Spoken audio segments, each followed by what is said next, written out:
The forest breathed around him like a living cathedral, pulsing with colors no human eye was meant to witness. Thomas Graves stood frozen at the threshold between two worlds, the one he'd known all his 32 years, and the one that had just claimed him with fangs and fire. Ruby light emanated from bioluminescent flora that carpeted the forest floor, their glow intensifying and dimming in rhythmic waves that matched the thundering of his heart. Crimson moss clung to ancient tree trunks, releasing spores that drifted through the air like embers from an invisible flame. The canopy above formed a vaulted ceiling of intertwined branches, through which moonlight filtered in silver ribbons, creating a chiaroscuro effect that would have been beautiful if Thomas weren't fighting for his sanity. His hand pressed against his neck, fingers trembling as they traced the twin puncture wounds that still wept a mixture of blood and something else. Something that glowed faintly in the darkness, a luminescence that pulsed in time with his racing pulse. The venom. He could feel it coursing through his veins, a liquid heat that both burned and soothed, transforming him from the inside out. Every nerve ending sang with hypersensitivity. He could hear the whisper of wind through individual leaves, smell the mineral composition of the soil beneath his boots, taste the copper of his own blood on his tongue. The world had become overwhelming in its intensity, as if someone had turned reality's volume to maximum and shattered the dial. His brown shirt clung to his torso, soaked with the cold sweat of transformation. His blue jeans were torn at the knees from when he'd fallen. Was it an hour ago? A day? Time had become elastic in this place, stretching and compressing in ways that defied natural law. He'd come to these woods as a skeptic, a researcher armed with cameras and scientific instruments, determined to debunk the local legends of the Red Forest and its supposed supernatural inhabitant. Now those cameras lay scattered and broken somewhere in the darkness behind him, their lenses shattered, their memory cards corrupted by energies they weren't designed to capture. She stood before him now, the creature, no, the woman, who had brought him to this precipice. Calling her merely beautiful would be like calling the ocean merely wet, a catastrophic understatement that failed to capture the totality of her presence. She was approximately 6 feet tall, with a physique that combined predatory grace with devastating femininity. Her skin possessed the luminous quality of moonlight on marble, pale and flawless, almost glowing with its own internal radiance. It was the pallor not of death, but of something that had transcended the need for mundane life, something that had evolved beyond such primitive requirements as sunlight and warmth. Her hair cascaded past her shoulders in waves of deep crimson, not the artificial red of human dye but the rich, complex hue of arterial blood mixed with fire. Each strand seemed to possess its own subtle movement, responding to currents of air that Thomas couldn't feel, creating a corona effect around her head that was both angelic and demonic. Her face was a study in contrasts, delicate features that spoke of aristocratic breeding, high cheekbones that could cut glass, a jawline that balanced strength with elegance. Her lips were full and the color of wine-dark roses, currently curved in an expression that hovered somewhere between amusement and hunger. But it was her eyes that truly captured him, that held him pinned as surely as any physical restraint. They glowed with an inner fire, scarlet irises that seemed to contain swirling galaxies of crimson and gold, pupils that dilated and contracted like a cat's, responding to stimuli Thomas couldn't perceive. When she looked at him, and she was looking at him now with an intensity that made his breath catch, he felt simultaneously seen and consumed, as if those eyes could peer through flesh and bone to examine the very essence of his soul. There was ancient intelligence in those eyes, a consciousness that had witnessed centuries pass like seasons, accumulating knowledge and power that no human mind could fully comprehend. Her body was encased in armor that seemed to have been grown rather than forged, organic material that hugged her curves like a second skin. It was black as the void between stars, but threaded throughout with veins of pulsing crimson energy that branched across her torso, arms, and legs like a circulatory system made visible. The armor covered her modesty while accentuating every dangerous curve, the swell of her breasts, the narrow taper of her waist, the powerful muscles of her thighs. It wasn't mere protection, it was a statement of identity, a physical manifestation of the dark power that animated her. But most magnificent, and most terrifying, were her wings. They rose from her shoulder blades, each one spanning at least 12 feet from base to tip, constructed of the same organic material as her armor but more delicate, more intricate. The membrane stretched between bone-like struts was translucent, revealing patterns of crimson energy that flowed through them like blood through capillaries.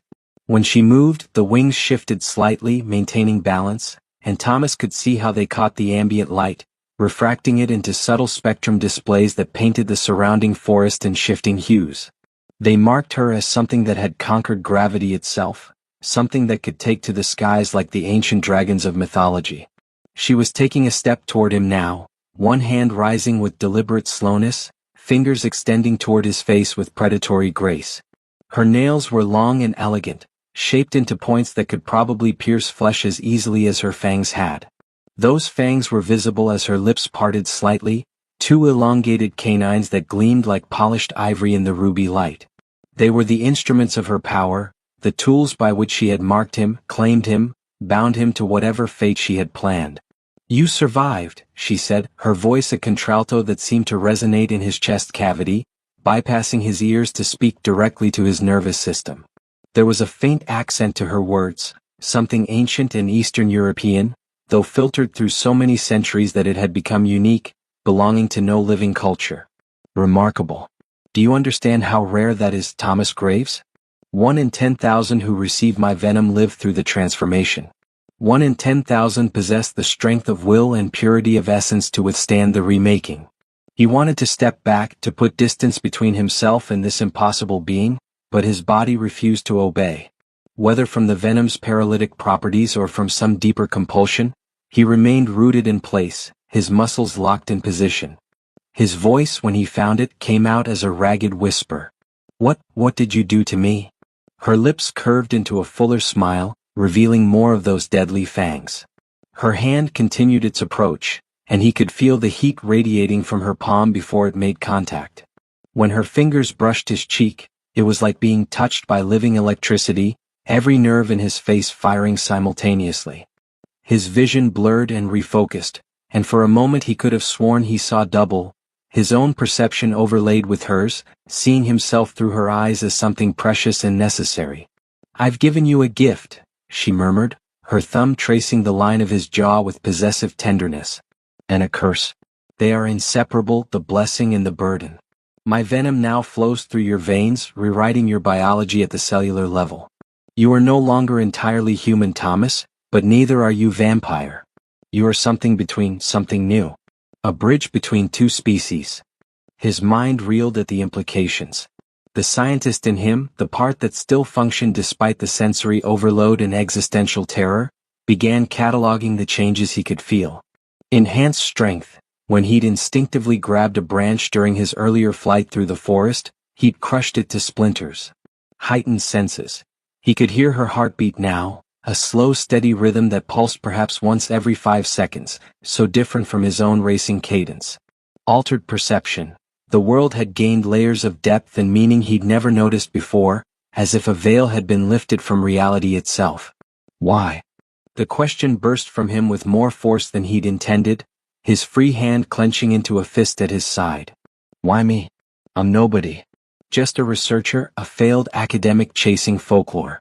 Why would you choose me for this transformation?" She stepped closer, eliminating the remaining distance between them until he could feel the unnatural coolness of her body displacing the warm night air.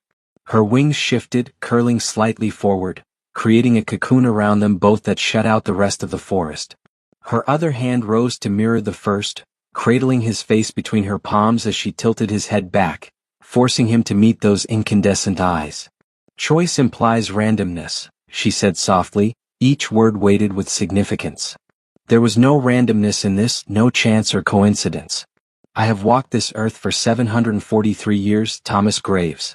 In that time, I have encountered thousands of humans, hundreds of thousands. I have watched your species multiply and spread, observed your triumphs and your failures. And in all that time, I have never found one suitable for the bond. Not until you stumbled into my forest with your instruments and your skepticism, your brilliant mind and your wounded heart." The last word struck something deep inside him, touching on pain he thought he'd buried. The divorce had been finalized 3 years ago, his wife unable to cope with his obsession with the unexplained, his constant traveling to remote locations chasing stories that never quite panned out. The university had let him go 2 years back when his research failed to produce publishable results. He'd been drifting since then, living off savings and small grants, slowly surrendering to the reality that his life's work might amount to nothing. He'd come to this forest in Romania as a last-ditch effort, following local legends of a vampire queen who supposedly ruled the Red Forest, expecting to find nothing but tourist tales and natural bioluminescence with a prosaic explanation. Instead, he'd found her. Or she'd found him. "I don't understand," he managed, though his voice was weakening, the intensity of her proximity draining his capacity for resistance. "What bond? What are you talking about?" Her expression shifted, losing some of its predatory edge, revealing something underneath that might have been loneliness. For just a moment, the ancient creature before him seemed almost vulnerable, a glimpse of the woman she must have been before her transformation, before centuries of solitude had forged her into this apex predator. "Vampires are not meant to exist alone," she said, and there was a weight of sorrow in her voice that spoke of long years endured in isolation. "We are transformed from humans, yes, but we retain certain needs, certain drives that define us. Among those is the need for connection, for a mate who can stand beside us, share our power, anchor us to something beyond mere survival. Most of my kind find such mates among other vampires, but that path was closed to me long ago." She paused, her thumbs stroking his cheekbones in a gesture that was almost tender, at odds with her fearsome appearance. "I was made against my will, Thomas, turned by a creature who sought to control me, to make me his consort. I destroyed him within hours of my transformation, but his death left me without a sire's guidance, without entry into vampire society. I became an outcast, too dangerous to approach, too powerful to destroy. For over 7 centuries, I have ruled this forest alone, sustained by animal blood and the rare foolish human who ventured too deep into my domain. And for over 7 centuries, I have searched for someone who could survive my venom, who could become what you are now becoming. A mate bonded to me by blood and power, capable of standing at my side without being destroyed by my nature." The implications of her words settled over Thomas like a physical weight. Mate. She wanted him as a mate. The clinical part of his brain noted that this explained certain aspects of vampire folklore he'd studied, the emphasis on vampire brides and consorts, the romanticization of the vampire's bite, the notion of eternal devotion. But the emotional part of him, the part that was still reeling from the attack and transformation, struggled to process the sheer impossibility of the situation.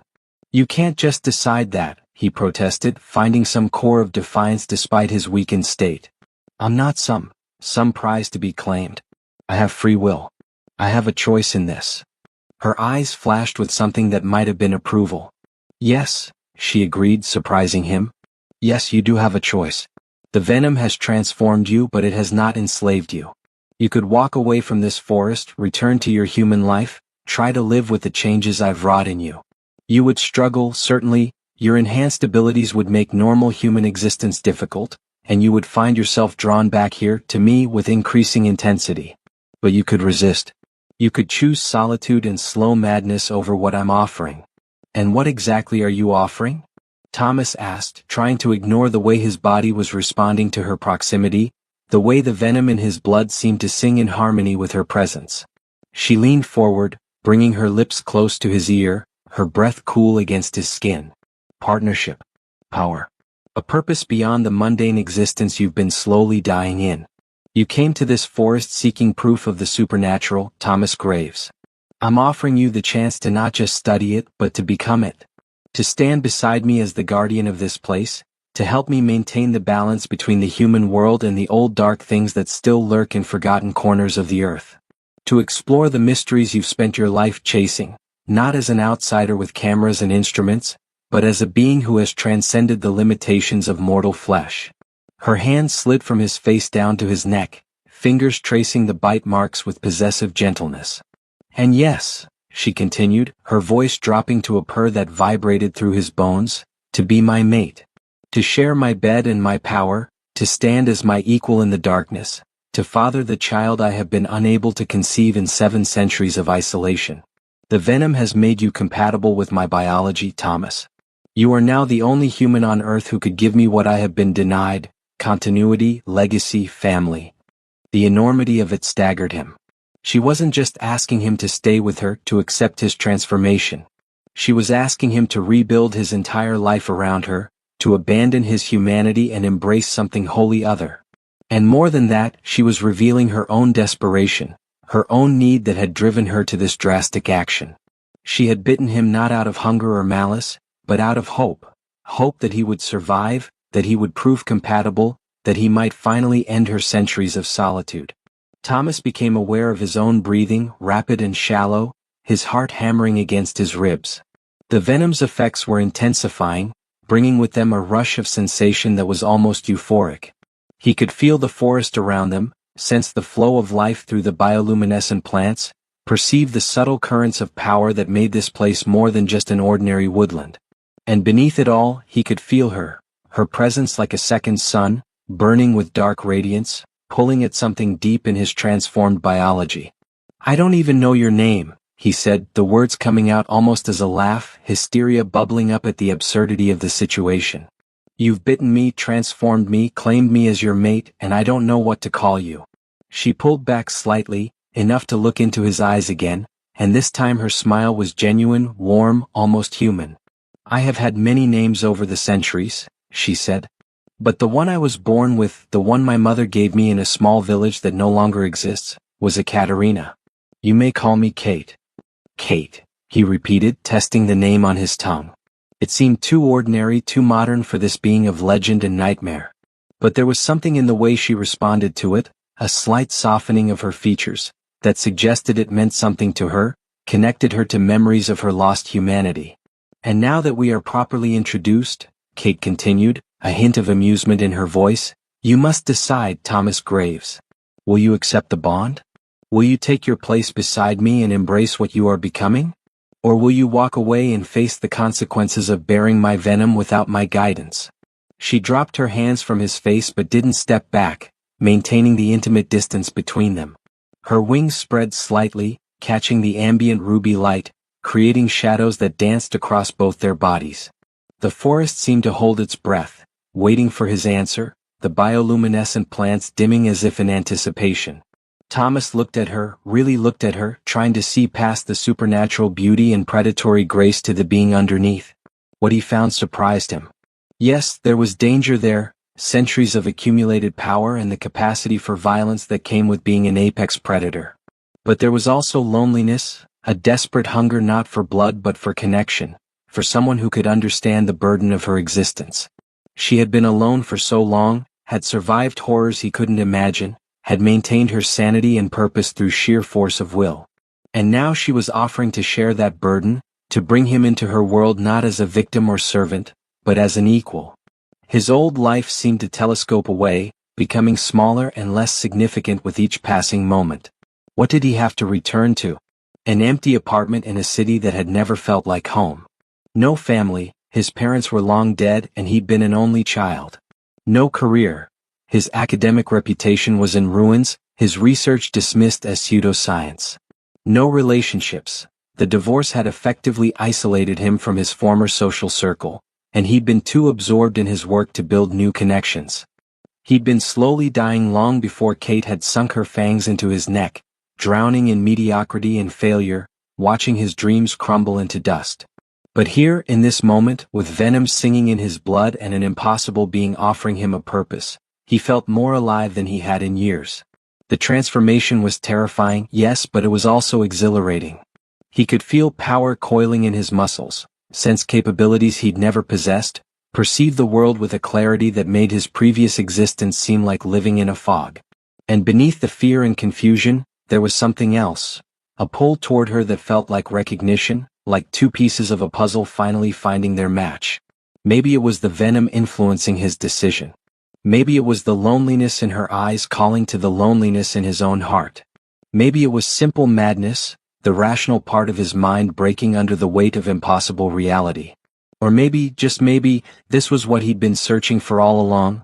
Proof that there was more to existence than the mundane world acknowledged, that magic and wonder still existed in the forgotten corners of the earth, waiting for someone brave enough or foolish enough to embrace it. "Tell me about the child," Thomas heard himself say, surprised by the steadiness in his voice. "You said I could give you a child. How is that possible?" Kate's eyes widened slightly, and he realized he'd surprised her, that she'd expected a different response, either immediate acceptance or terrified rejection. She studied him for a long moment, seeming to recalibrate her approach, and when she spoke again, there was a new note of hope in her voice. "Vampires are not undead," she began, her tone taking on a lecturing quality, as if she were explaining a complex scientific principle. "That is a myth born of ignorance and fear.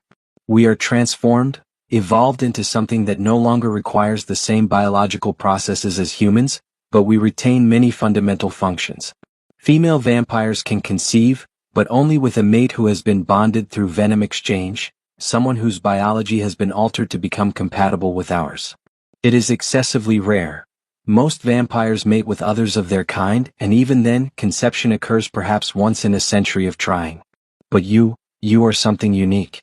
Neither human nor vampire, but a perfect synthesis of both. The venom has rewritten your DNA to complement mine, making conception not just possible but likely." She placed a hand over her own abdomen, a gesture that was startlingly maternal coming from this lethal creature. "I have wanted a child for centuries, Thomas. Not for vanity or legacy, but because I remember what it was like to be human, to be part of a family, to nurture life rather than simply take it. A child would anchor me, give me something to protect beyond just myself, provide a reason to engage with the world rather than simply exist in isolation. And a child born of our union would be something entirely new, carrying both vampire and human traits, capable of bridging both worlds in ways neither of us can fully predict." Thomas felt a strange stirring at her words, something that might have been paternal instinct waking from long dormancy. He'd never seriously considered fatherhood. His marriage had been too unstable, his career too uncertain, his life too chaotic. But the idea of bringing something new into existence, something unique that had never existed before, appealed to the researcher in him, the part that had always been driven by discovery and innovation. "And if I say yes," he asked carefully, "if I accept the bond and stay with you, what happens? What does being your mate actually entail?" A complex expression crossed Kate's face, relief mixed with trepidation, desire tempered with uncertainty. She was powerful beyond measure, had survived centuries of solitude, but in this moment she seemed almost vulnerable, afraid of saying the wrong thing and driving him away. "The bond must be completed," she said, her voice taking on a formal quality as if reciting ancient ritual. "You have survived my venom, that is the first test.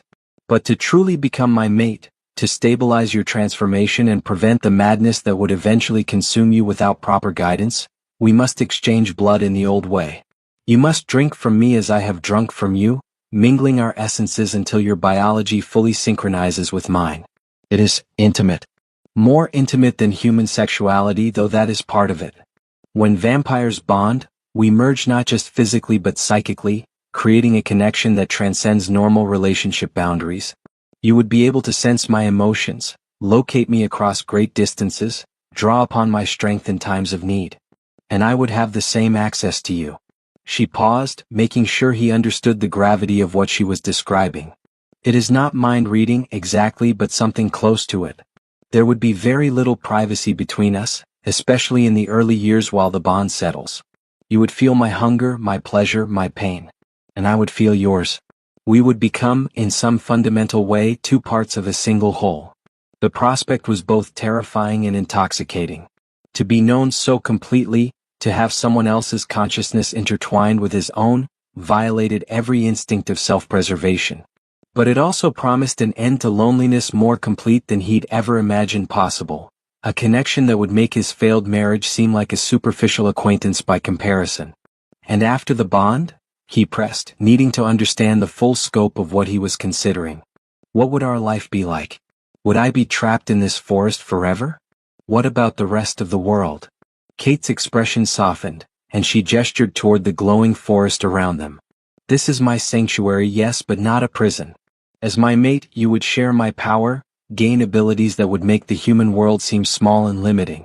We could travel anywhere darkness falls, explore places humans can never reach, witness wonders that no camera could capture. I could teach you things, the true history of the world, knowledge accumulated over centuries, secrets of power that have been forgotten or suppressed. Together, we would be formidable, capable of influencing events, protecting innocent humans from the darker things that prey upon them, maintaining the balance between the mundane and the magical. She moved closer again, her hand returning to his face, fingers threading through his hair with surprising gentleness. But I will not lie to you, Thomas. It would not be an easy existence. You would need to feed, not on human blood, at least not fatally, but the venom requires sustenance. You would age slowly, watching the human world change around you while remaining apart from it. You would be forever between worlds, belonging fully to neither, able to walk in daylight, which I cannot, but marked by darkness nonetheless. And you would be bound to me for as long as we both exist, unable to form the same depth of connection with another as you would have with me. She leaned her forehead against his, her eyes closing briefly, and when she spoke again, her voice was barely a whisper. I am asking you to give up your humanity, Thomas Graves. To abandon the life you knew and step into legend. It is not a fair request. But I am 743 years old, and I am so very tired of being alone. The raw honesty in her admission broke something inside him, some last wall of resistance. He'd spent years chasing myths and legends, seeking proof of the supernatural, driven by a need to believe that there was more to existence than the prosaic reality of modern life. And now that proof stood before him, not just offering evidence of the impossible but inviting him to become part of it, to live the very mysteries he dedicated his life to studying. His hand rose of its own volition, covering hers where it rested against his face. Her skin was cool to the touch but not unpleasantly so, like marble that had been kept in shade. He could feel the subtle vibration of power beneath her flesh, the controlled energy that animated her undead existence. When his fingers interlaced with hers, something clicked into place, a sensation like two magnetic fields aligning, and he felt a jolt of connection that made his breath catch. I'm afraid, he admitted, the words coming easier than he'd expected. I'm terrified, actually. Everything you're describing sounds like madness, like I'm having a psychotic break and hallucinating all of this. But I'm also more certain than I've ever been about anything that this is real, that you're real, that this moment is the most important decision of my life. Kate opened her eyes, those crimson orbs meeting his gaze with an intensity that seemed to peer into his soul. Fear is appropriate, she said. Fear means you understand the magnitude of what is happening. Only a fool would face this without fear. The question is whether your curiosity, your need for purpose, your desire for something more than the half-life you've been living, is stronger than your fear. Thomas thought about his apartment, empty except for boxes of research materials and obsolete equipment. He thought about the university office he'd been escorted from, his colleagues' pitying looks as security packed his belongings. He thought about his ex-wife's final words, "You're chasing ghosts, Tom. And you're disappearing while you do it." She'd been right in a way. He had been disappearing, fading into irrelevance, becoming a ghost in his own life. But now, paradoxically, by accepting his transformation into something inhuman, he had the chance to become more real, more present, more alive than he'd ever been.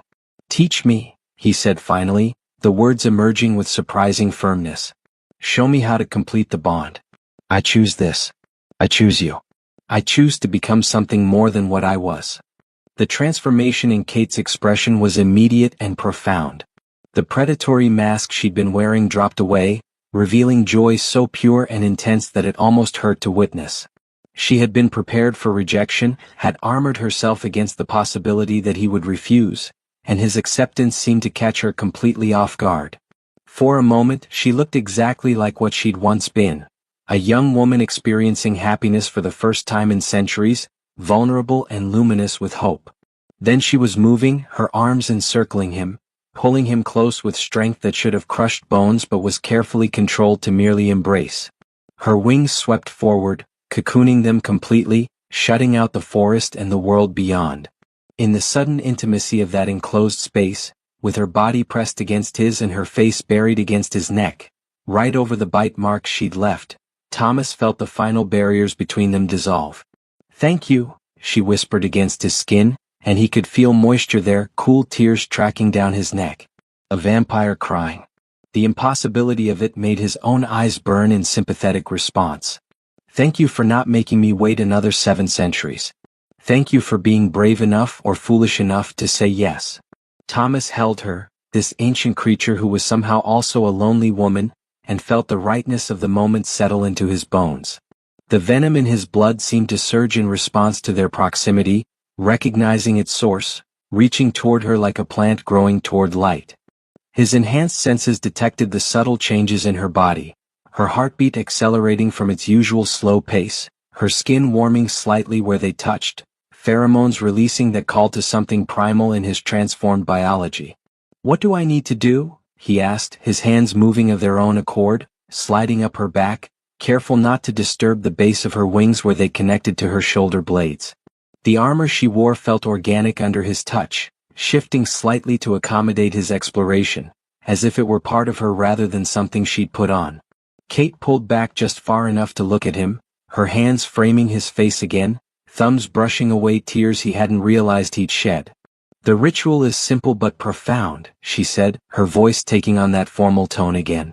"We must exchange blood while in a state of connection. The bond is formed through the mingling of essences, sealed through the joining of bodies. Will be intense, Thomas. Overwhelming. You will feel everything I feel, experience sensations no human was meant to experience. It may frighten you. It will certainly change you in ways beyond the physical transformation the venom has already wrought." "I understand," he said, though he suspected he didn't. Not really. How could he possibly understand something so far outside normal human experience? She searched his eyes for a long moment, then nodded, seeming to find whatever assurance she needed. Her hands slid from his face down to his chest, fingers finding the buttons of his shirt with surprising delicacy considering the lethal nails that tipped them. As she began undoing them, one by one, the reality of what they were about to do fully struck him. This was happening. He was about to consummate a bond with a vampire queen in the middle of a haunted forest, fundamentally altering his existence in ways he couldn't fully predict or control. His scientist's brain, that objective observer that had remained somewhat detached even through the terror and transformation, finally surrendered. There was no controlling this situation, no analyzing or rationalizing his way through it. He could only experience it, surrender to it, and hope that the man who emerged on the other side was still recognizably himself. Kate pushed his shirt from his shoulders, letting it fall to the forest floor, which exhaled a puff of luminous spores at the disturbance. Her hands explored his chest with obvious appreciation, tracing the lines of muscle and bone, mapping territory she was claiming as her own. Her touch left trails of tingling sensation, the venom in his blood responding to her proximity with increasing intensity. "You are beautiful," she murmured, her voice dropping into a register that vibrated through his sternum. "Human, yes, but transforming into something more. I can see the venom working, restructuring you at the cellular level. By this time tomorrow you will be stronger, faster, more durable. In a week you will barely remember what it felt like to be fully human. In a month you will wonder how you ever tolerated such limitations." Her hands moved to her own armor, and Thomas watched in fascination as it seemed to peel away of its own accord, responding to her will.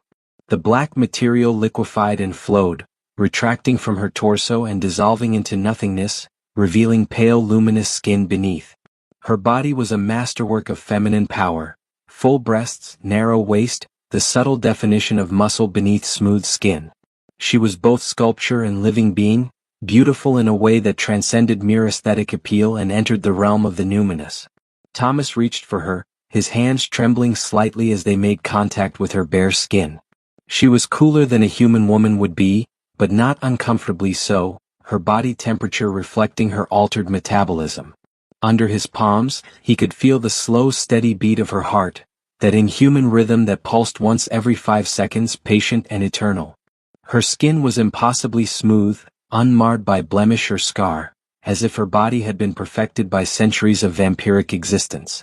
Kate's hands went to his belt, and within moments she had divested him of the remainder of his clothing, moving with supernatural speed and grace that left him dizzy.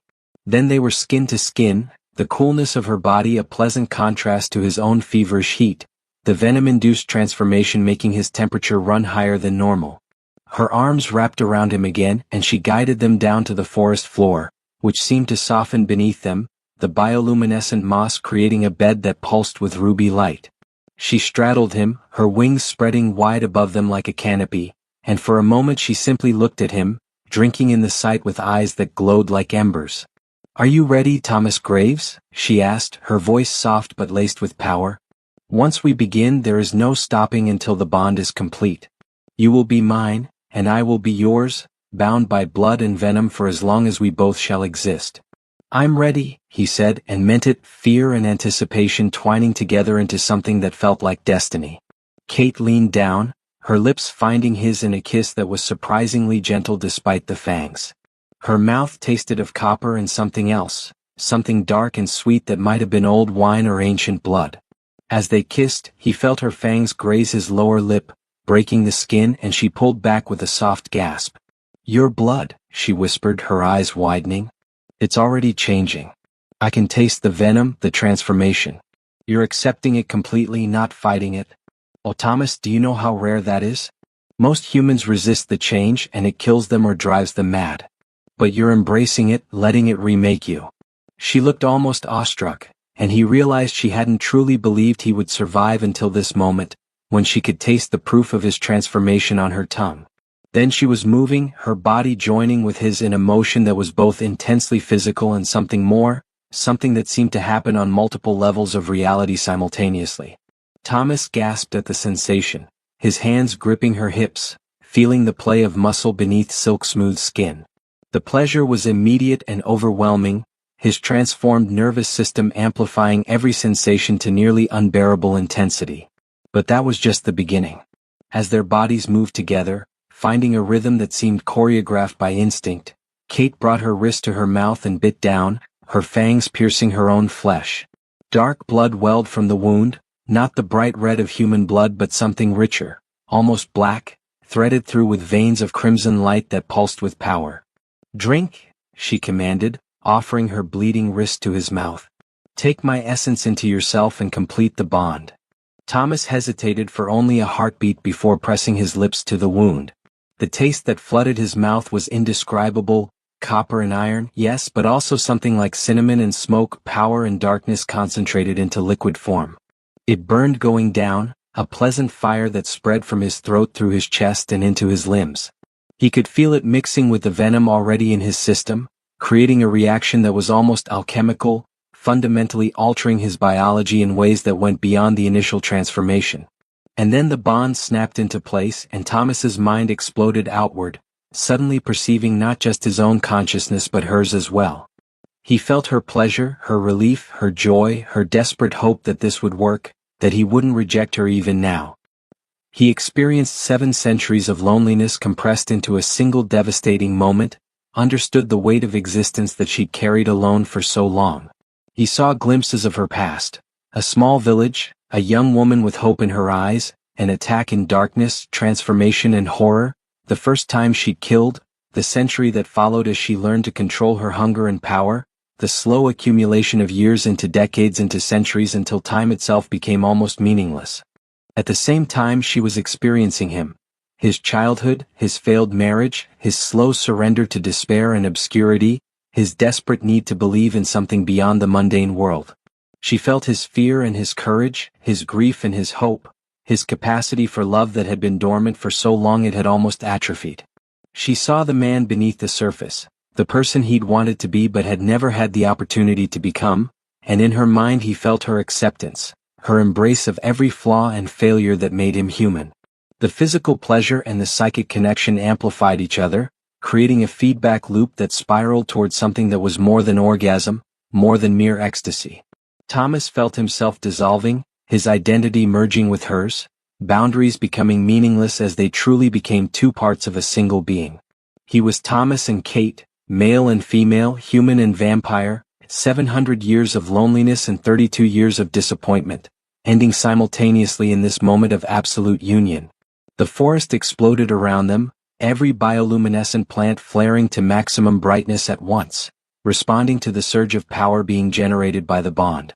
Ruby light became a solid wall, illuminating the clearing like daylight, and Thomas heard Kate cry out, her voice echoing through the trees, carrying triumph and relief and pure unadulterated joy. Her wings beat once, twice, lifting them momentarily off the ground, suspended in space as the bond completed and locked into place. Then they were collapsing back to the moss, gasping, shaking, clutching each other as the intensity gradually receded to something more manageable. Thomas could still feel her in his mind, her presence like a second heartbeat, but the overwhelming tsunami of shared sensation had passed, leaving behind a connection that was constant but controllable. He could sense her emotions, satisfaction, contentment, exhausted happiness, but they were distinct from his own, two separate melodies harmonizing rather than a single confused noise. Kate rolled off him, settling beside him on the luminous moss, her wings folding back against her shoulder blades. She was smiling, a genuine expression of joy that transformed her already beautiful face into something almost divine. Her hand found his, fingers interlacing, and he felt the bond pulse with contentment at the contact. "It is done," she said softly, her voice carrying a weight of finality. "You are mine and I am yours. The bond is complete and will endure until death or deliberate severance, neither of which I intend to permit." She turned her head to look at him, those crimson eyes soft with affection. "How do you feel, my mate?" Thomas took stock of himself, amazed that he could even think coherently after what he'd just experienced. His body felt different, stronger, more coordinated, humming with energy that had nothing to do with adrenaline. His senses were even sharper than before, every detail of the forest crisp and clear despite the darkness. And in his mind, there was now this new presence, this awareness of Kate that went beyond normal perception. He could sense her location relative to himself, feel the contentment radiating from her, even catch wisps of her thoughts when she wasn't actively shielding them. "I feel," he searched for words adequate to describe the experience and came up short. "Complete. Like I've been missing something my entire life and only just now realized what it was. Is that normal?" Kate's smile widened. "For a successful bond? Yes. We are meant to be together, Thomas. The bond would not have formed otherwise. You were correct. I could not simply decide you would be my mate. The universe, or fate, or whatever power governs these things, had to approve. The fact that you survived the venom, that the bond formed cleanly without rejection or madness, proves that we are compatible on every level. Physically, psychologically, spiritually, we fit." She propped herself up on one elbow, looking down at him with an expression that mingled possession with genuine affection. "And now you are truly vampire kin, no longer human but not quite vampire either. You will need to feed soon. The transformation and bonding have depleted your reserves. But unlike me, you can consume normal food as well as blood. You will age but slowly, perhaps 1 year for every 10 that pass. Sunlight will not harm you, though you will find yourself preferring twilight and darkness. Silver has no power over you, and crosses and holy water are merely symbols with no inherent threat. You are, in every way, perfectly designed to be my partner in this existence." Thomas processed this information with the detached part of his mind that was still trying to function scientifically. He was a new species essentially. A hybrid that had never existed before, carrying traits of both vampire and human. The researcher in him wanted to document everything, to study the changes and catalog the abilities. But that impulse was balanced now by another awareness, of Kate beside him, of the bond thrumming between them, of the forest surrounding them and the night stretching ahead. "What happens now?" he asked, the question encompassing not just the immediate moment but the entirety of their bonded future. Kate leaned down and kissed him, gentle and sweet, her fangs carefully retracted. When she pulled back, her eyes were dancing with possibilities. Now we have eternity to figure that out. But for tonight we rest. Tomorrow I will teach you to hunt, to feed without killing, to control the power that flows through your transformed body.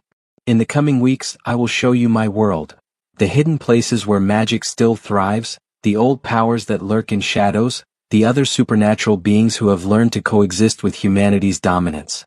And in time perhaps." She placed a hand over her abdomen again, that maternal gesture he'd noticed before. "In time we will see if the bond has granted me what I have desired for so long. A child. A legacy. A reason to build something that extends beyond mere survival." The possibility settled into Thomas's mind, and he found himself reaching out, covering her hand with his own, feeling the coolness of her flesh beneath his palm. A child. His child. Their child. Something that would be as unique as he now was, carrying the bloodlines of human and vampire, embodying possibilities that no one could predict. The idea was terrifying and exhilarating in equal measure. "I never thought I'd be a father," he admitted, his voice rough with emotion. "I never thought I'd be anything really. Just a failed researcher chasing stories no one believed. But now you are the story," Kate finished, her smile softening. "And together we will write chapters that have never been imagined." You wanted proof of the supernatural, Thomas Graves. You sought evidence of magic in the world. And now you are that evidence. You are the bridge between worlds, the living proof that there is more to existence than the mundane reality humanity accepts. She stood, pulling him up with her, and her armor flowed back into existence, covering her body in its organic embrace. The wings stretched and folded, and she looked every inch the vampire queen again, powerful and ancient and utterly magnificent. But when she looked at him, there was warmth in those crimson eyes, a softness reserved only for him. "Come," she said, extending her hand. "Let me show you your new home." Thomas took her hand, feeling the bond pulse with approval at the contact, and let her lead him deeper into the forest. As they walked, the bioluminescent plants seemed to light their path, responding to Kate's presence, acknowledging her dominion over this place. He could sense other creatures in the darkness, animals both mundane and strange, drawn to the power she emanated but kept at bay by her will. They emerged into a clearing where a structure rose from the forest floor, something that looked like it had been grown rather than built. It was part tree, part building, organic architecture that melded seamlessly with the surrounding woodland. Walls of living wood formed rooms and corridors, while a roof of interwoven branches kept out the weather. Bioluminescent moss carpeted the floor, providing soft ruby light, and furniture that seemed carved from single pieces of wood furnished the space. "This is my sanctuary," Kate explained, gesturing to encompass the structure. "I have lived here for 3 centuries since I claimed this forest as my territory. It responds to my will, grows and changes as I need. And now it is your home as well. It will recognize you, protect you, provide for you as it does for me." Thomas stepped inside, feeling the subtle awareness of the structure around him, as if the building itself was alive and taking his measure. He could sense its acceptance, the way it acknowledged his bond with Kate and extended that recognition to him.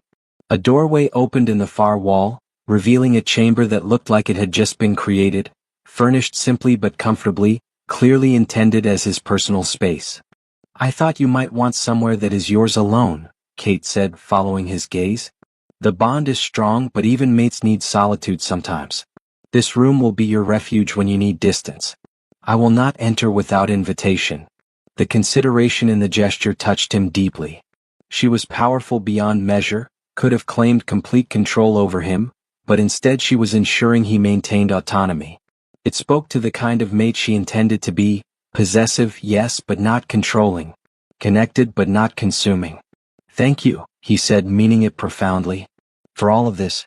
For choosing me, for trusting me with your loneliness, for giving me a purpose when I'd lost mine." Kate moved to him, her arms encircling his waist, her head resting against his chest. Despite the coolness of her body, the embrace felt warm, comforting, right? "Thank you for surviving," she whispered. "Thank you for being brave enough to say yes. Thank you for ending my solitude." They stood like that for long minutes, the bond between them pulsing steadily, 2 beings who had been incomplete now forming a whole. Outside, the forest continued its bioluminescent display, ruby light painting the world in shades of magic and mystery. And somewhere in the distance, Thomas could hear the sounds of the night, animals moving through undergrowth, wind sighing through branches, the subtle chorus of a wilderness that was now his home. His old life was gone, irrevocably left behind.